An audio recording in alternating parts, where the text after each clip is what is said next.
Hello, my name's Tom Thiele.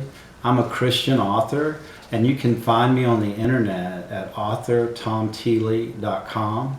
It's a Christian website, and you'll find several blogs there and some information about my books.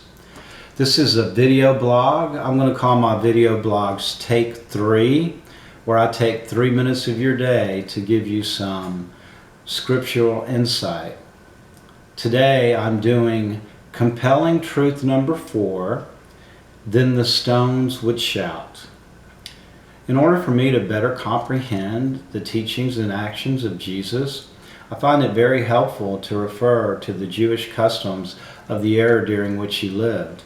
Now, even though I'm a Christian, I still like studying the Jewish customs because it's very helpful to a better understanding. And after all, we all know that Jesus was a Jew, and he still is. One such event in Jesus' life that has Jewish significance occurred at the end of his 3-year ministry when he entered into the city of Jerusalem. Now, this was Passover week, and as he entered into the city, he rode on the colt of a donkey.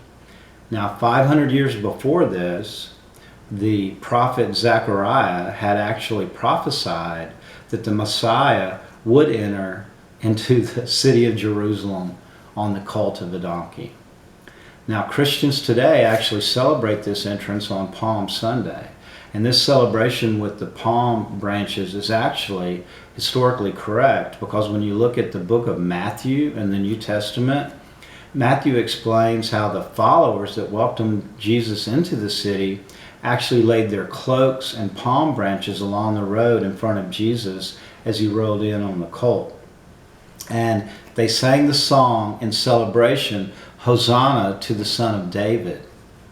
Now, this has Jewish significance because on the Jewish holiday of Tabernacles, this is actually when people celebrate with the palm branches and the song Hosanna to the Son of David.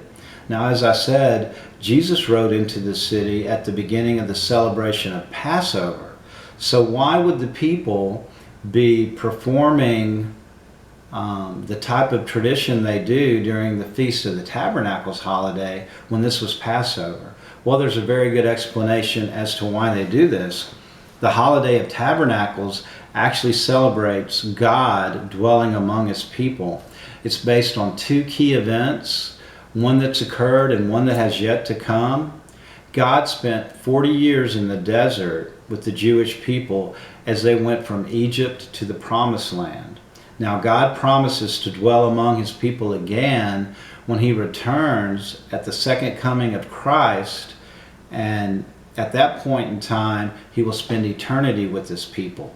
So that's why they celebrate God dwelling among his people. So why would they celebrate this at Passover with Jesus entering into the city of Jerusalem? Because their statement was, Jesus is God, and here he is dwelling among us. God dwelling among his people. So, here's the coolest part.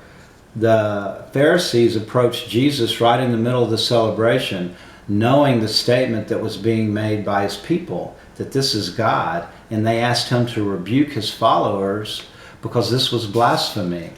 And Jesus said, I tell you this, if the people keep quiet, then the stones will cry out. I love it. It gets me fired up because I truly believe that God would have caused the stones to sing the song of Hosanna to the Son of David, celebrating God living among his people, if the people hadn't been there to do it themselves. I hope you enjoyed this. Compelling truth number 4, then the stones would shout.